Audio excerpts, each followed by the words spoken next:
All right.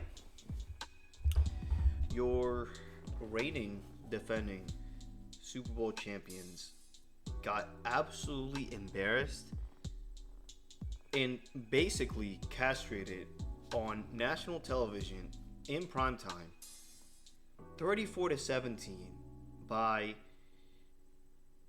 one of the worst teams in football in the New York Giants. This was the worst loss of the last 2 years. Um, it doesn't even compare or come close to anything previous. Quite literally, the Tampa Bay loss in the wild card round in 2023 wasn't this bad when everything's put into context. This was the worst loss the Eagles have had in like 2 years, bar none. I mean, I didn't even watch the first half of this game. I had stuff to do. I thought, okay, this is just gonna be a freaking routine game. We should beat the Giants. Like, this is the Eagles. Last week to the Broncos, they lost a couple penalties. It was some bullshit. They'll be fine. The offense is gonna start clicking. It'll be okay. I kept up with the score on my phone and then saw that the Giants took a 13-3 lead. I'm like, what the fuck? Like, what's going on here? I was very confused. And then I had the luxury, if you can call it that, of watching the second half of this game. And watching the second half of this game was the most depressing experience as an Eagles fan in the last year. This was everything. Every question that was asked, every criticism that was thrown our way, everything got exposed on national TV in front of the whole world to see and focus on in prime time. The offense not being able to play two halves, that got exposed. Saquon Barkley not being able to run the ball, that got exposed. Receivers not running creative routes on the football field, that got exposed. The play calling being absolutely awful, that got exposed. Jalen Hurts, for some reason, not being able to hit Devontae Smith on a guaranteed 90-yard touchdown, that got exposed. The defense not having depth, that got exposed. I mean, I know Jalen Carter didn't play. Quinyon Mitchell missed some of the game. But man, not having cornerback number 2, that hurt. What the Eagles are missing right now are Mekhi Becton and Isaiah Rodgers. Guys that you could have brought back for the amount they ended up signing for in free agency had you just spent a little bit more money. And now I think the Jaguars traded for Greg Newsome. So it's not like you can just freaking get Greg Newsome. You're going to have to trade for a cornerback 2 at some point. If you don't trade for a cornerback 2 at some point, the season's over.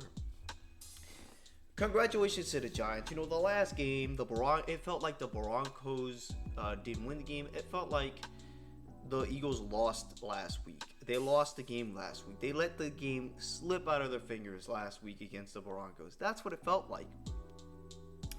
This week, a complete other story. The Giants kicked your ass from the beginning of the year. This was an absolute disgrace.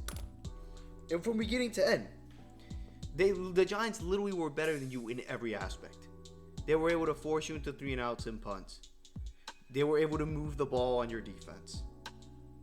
They were even had more energy on the sideline.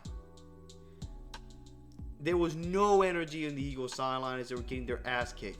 Where was Jalen Hurts? Where were the leaders of this team pumping up the fucking team, getting them hyped to come out here and come back? There was no hype. Meanwhile, you freaking saw Cam Scatterboo and Jackson Dart dapping up all their teammates, getting hype. And our sideline was lifeless. I said that if we lost this game, the season might be over. And I'm starting to believe that. And this is why. The Eagles aren't trying to get some playoff spot. They're not trying to go out there and maybe hope for a deep run because we haven't been in the playoffs in a while. That's not what the Eagles are trying to do. You are the reigning, defending Super Bowl fucking champion. You are trying to go back to the fucking Super Bowl. So saying that a loss to the Giants, the trash-ass Giants, who will fire their head coach, who will get a top 10 pick this season, will not be making the playoffs. Saying that a loss to them is basically meaning the season's over 6 weeks in is very accurate. Because if nothing changes, this is what's going to happen. If nothing changes, you will basically have what you had in 2023. Except maybe a little bit better because our defense is actually pretty good. I think it was a little bit banged up, and with the offense having all these fucking 3-and-outs and not being able to advance the football at all, not being able to establish a run game, the defense is out there more and they get more tired out. And we're still dealing with some injuries. But, so the defense will keep us in a lot of games this season. But it's just going to be 2023 all over again, man. That's what it's going to be. The ceiling for this team right now, let's say for some reason the Eagles change nothing. They don't get a replacement for Ken Patullo. They don't bring in an offensive assistant like a Mike McDaniel when he gets fired to the Dolphins, because they will lose to the Chargers this week and he will get fired if that's an embarrassing loss. Let's say they don't bring in Mike McDaniel as an assistant of some sort or as a consultant to the offense. And this keeps going. These uncreative routes keep going, and it's the same shit every week. There's your answer. It's 2023 all over again. You're gonna win the division because I still think you can win this division even with this just like up and down offense that's not creative. You're gonna win your division. You might win a wild card game because that game's gonna be at home because you won your division. And then your season will promptly end in the divisional round to any team that's there, because that's going to probably be a game on the road that you're not going to be able to win. So saying that the season is over in week 6 after a loss to the Giants is very accurate, because your season, you won't make it back to the Super Bowl doing this.